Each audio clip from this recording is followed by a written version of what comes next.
좋은 아침 성경 일독 캠페인 이 정도는 알고 가자. 자, 우리 청취자 여러분들 어제 잘 읽으셨는지 모르겠습니다. 예, 네. 오늘 여러분의 문자에 따라서 굉장히 마음이 흔들릴 것 같은데요. 네, 여러분 다 읽으신 분 읽었어요라고 우문자 예. 1330 단문 50원 장문 100원 유료 문자로 여러분 남겨주시면 되겠습니다. 요거 1년 동안 우리 정말 잘하자는 의미에서 그럼요. 출석 체크하는 거니까요. 예. 오늘까지 넘어오신 분들은 이제 작심삼일 넘기신 지나간 겁니다. 거야. 이제 할 수 있습니다. 작심삼일 넘기면 네. 시작이 반 아니겠습니까? 저희 네. 반 왔습니다. 자, 창세기 16장부터 20장까지입니다. 여러분 토요일 그렇습니다. 주일 쉬시고 하루에 월요일부터 금요일까지 하루 5장만 읽으면 일독하고 여유가 있습니다. 여유 있게 일독할 수 있습니다. 그렇습니다. 예, 네. 하루 5장씩이면 네. 우리가 토요일 주일 쉬고도 여유 있게 일독할 수 있으니까요. 함께 오늘 또 16장부터 20장까지 읽었으면 좋겠습니다. 네. 오늘은 아브라함의 여정입니다. 아브라함의 여정. 예, 16장에서는 하갈과 이스마엘을 낳는 사건 있고요. 17장에서는 이제 할례 언약을 받는 사건이 있죠.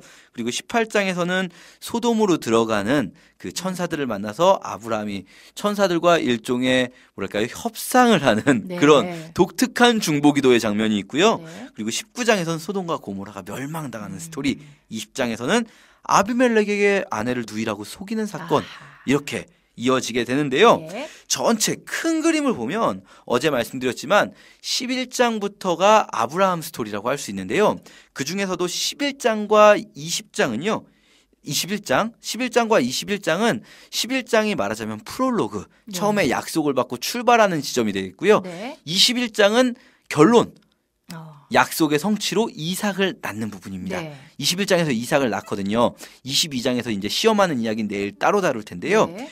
그 사이에 있는 12장부터 20장까지 오늘 읽을 부분, 어제 읽으신 부분과 오늘 읽을 부분이 아브라함 인생의 본론이라고 할 수 있습니다. 네. 재밌는 건 이 12장부터 20장까지의 구조가 아주 독특한 이야기 구조를 가지고 있는데요. 조금 어려운 표현으로 교차대구 구조라고 부릅니다. 교차대구. 예, 조금 어려운 표현인데요. 네. 생각해보면 어렵지 않습니다. 뭐냐면요. 맨 끝에 있는 이야기와 맨 앞에 있는 이야기가 비슷한 이야기가 있고요. 네. 그 다음 끝에서 두 번째랑 앞에서 두 번째가 비슷한 이야기. 어. 끝에서 세 번째랑 앞에서 세 번째가 비슷한 이야기. 이렇게 네. 끝과 끝, 그 다음 이게 연결되는 구조를 가지고 있는 겁니다. 네. 이러한 교차대구 구조에서 가장 중요한 부분은 가장 가운데 있는 아하. 그 부분이 말을 하고 싶었던 거예요. 그쵸. 네. 알맹이라고 할 수 있습니다. 아브라함 여정을 살펴보면요. 먼저 12장과 20장에 똑같은 사건이 등장합니다. 네. 그게 뭐냐면 아내를 누이라고 속이는 사건이에요. 애굽에서 네. 처음 바로에게 아내를 누이라고 속였죠.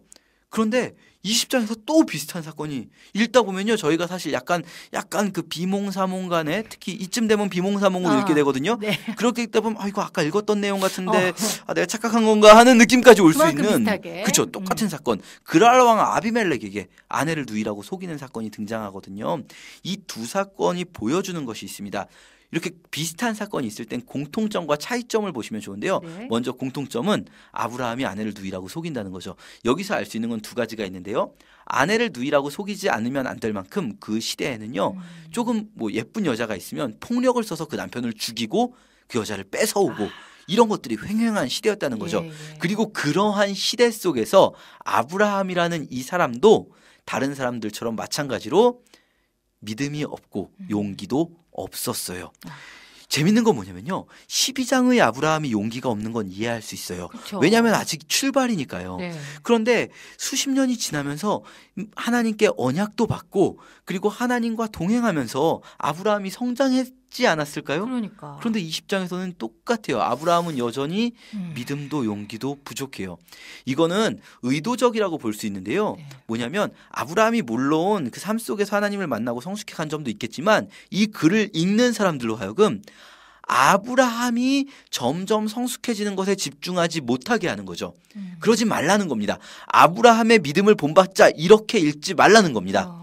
아브라함은 여전히 믿음이 없다. 이거죠. 아브라함이 변하는 게 아니다. 아브라함이 믿음이 좋아졌기 때문에 아브라함이 약속을 받는 것이 아니라 그럼에도 불구하고 그렇죠. 아브라함은 여전히 똑같다. 그럼 차이점이 있습니다. 달라진 건 뭐냐면요. 애굽 사건과 이 그랄 왕 아비멜렉 사건에서요.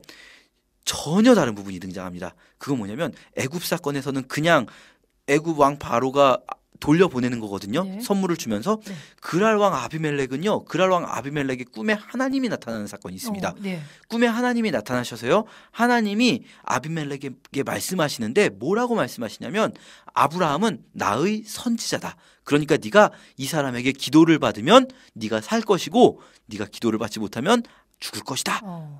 이 말은 뭐냐면요. 선지자라는 단어 자체가 성경에서 처음 나옵니다.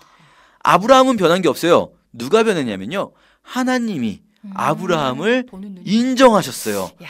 이 사람이 선지자예요. 그래서 애굽 때는요. 기도했다 이런 얘기가 없습니다. 그냥 선물 받아서 나오거든요. 네. 이 선물 받은 것도 거짓말했는데 막 돈을 받았다 그러면 좋은 것 같지만 아니에요. 이때 받은 그 물건들 때문에 아브라함의 목자들과 롯의 목자들이 양이 많아지는 바람에 이 사람들의 규모가 커지는 바람에 둘이 싸우는 사건이 벌어지거든요. 그러니까 애굽에서는 기도하지도 않았고 그랬는데요. 이 그랄 왕 아비멜렉 때는요. 아브라함이 아비멜렉 가문을 축복하며 기도하는 사건이 벌어집니다. 하나님이 달라지신 거죠. 뭐냐면요. 우리가 이 성경을 읽을 때 특히 아브라함 스토리를 읽을 때 아브라함의 이런 점을 본받자 요렇게 포인트를 잡는 것이 아니라 하나님의 일하심의 포인트를 잡도록 하는 거죠. 읽는 사람들로 하여금. 네. 이게 아브라함 스토리를 감싸고 있는 12장과 20장이고요. 한 칸씩 앞으로 오면 네. 13, 14장과 18, 19장이 있습니다. 네. 둘 다 롯이 주인공으로 등장하는 스토리입니다. 네. 롯과 아브라함의 관계인데요. 네. 아까 말씀드렸듯이 애굽에서 나오면서 너무 물건이 많아졌고 그리고 양들이 많아졌어요. 그러다 보니까 목자들끼리 규모가 너무 커서 싸우는 일이 벌어집니다. 네. 애굽에서 받아온 물건은 결코 좋은 게 아니에요. 거짓말해가지고 받은 물건 거짓말해도 하나님이 복 주셨네? 그게 아니고 네. 그것으로 인하여서 발생된 사건으로 롯이 아브라함과 나눠지게 되는데요. 네. 롯이 아브라함과 나눠질 때 롯이 재밌는 표현을 합니다. 13장에서. 저 멀리 소알 땅 소돔과 고모라가 있는 그 지역을 보면서 이 땅이 너무나 비옥하고 도시 문명이 발달했고 그래서 애굽의 도시들과도 같고 하나님의 동산과도 같구나 이렇게 생각하거든요. 네. 롯이 생각하는 하나님의 동산은요. 애굽의 도시들과 같고 소돔과 고모라 같은 곳 네. 문명이 발달한 곳이었던 거예요. 잘 사는 도시. 그렇죠. 네. 풍성한 롯은요 도시. 계속 도시를 좋아해요. 그래서 롯이 도시로 가게 되고요. 아브라함은 헤브론이라는 사실상 광야에 있는 작은 오아시스 마을 같은 곳으로 우리로 따지자면 강원도 두메산골로 네. 들어가게 됩니다. 시골로. 아브라함은. 네. 그렇죠. 그렇게 나눠지자마자 펼쳐지는 스토리가 13장, 14장에 이어지는 롯의 고난기입니다. 롯이 소돔으로 들어갔기 때문에 14장에서 어떤 일이 펼쳐지냐면 롯이 소돔을 선택한 이유는 소돔이 정말 잘 사는 것 같아서죠. 네. 부유하기 때문에. 이쪽 헤브론 쪽을 보면은 막 사막 광야에다가 막 못 살고 사람들도 찌질하고 근데 도시에 사는 사람들은 막상 그 부유함을 추구하는 곳으로 갔다가 소돔은요 사실은 전 세계적으로 보면 이 가나안 땅 전체가 그렇게 부유한 땅이 아니에요. 왜냐하면 여기는 메소포타미아 문명권의 아주 외곽 변두리고요.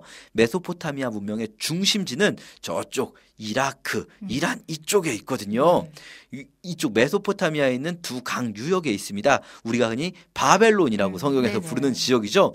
그쪽에 있는 도시들에 조공을 바치고 있었습니다. 소돔과 고모라를 비롯한 이쪽에 5개 도시들이. 네. 그런데 이들이 멀리 있으니까 조공을 뭐 주기도 하지만 끊을 수도 있잖아요. 얘네들이 어떻게 오겠어 하면서 조공을 끊었더니 진짜로 메소포타미아 문명의 중심에 있는 엘람 왕 그돌라오메를 비롯한 4개의 도시, 이 4개의 국가들이 연합해서 쳐들어오는 거예요. 말하자면 강원도 두메산골과 서울 강남 중에 서울 강남을 택했더니 당대 최강국이었던 뭐 미국과 중국이 연합해서 강남으로 쳐들어오는 겁니다. 그러니까 이거죠. 부유함을 쫓아가면 그보다 더 높은 부유한 자들이 있고 더 센 권력자들을 만나서 결국은 내가 그들의 노예가 됩니다. 롯은 부유한 곳으로 가면 나도 부유하게 살 수 있겠다 싶었는데 더 부유한 엘라만 그돌라오메를 비롯한 그들의 노예가 되는 거죠. 네. 그리고 아브라함이 그 롯을 쫓아가서 아브라함은 아무것도 없는 시골 아저씨거든요. 사실 이때 아브라함이 이 전쟁에 참여하지 않은 거는요. 당연히 이들이 강원도 두메산골을 공격하지 않았기 때문이에요. 그렇죠. 그런데 본격화 가치도 못 느낀 거죠. 그렇죠. 네. 아브라함이 이 소식을 듣고 엘라만 그돌라오메를 물리칩니다. 놀라운 일인 거죠. 강원도 네. 두메산골의 할아버지가 이 당시 최강국들의 연합체를 물리치는 겁니다. 이런 사건이 13장, 14장에 있고요. 네. 18장, 19장에서는 소돔과 고모라가 멸망하는 이야기.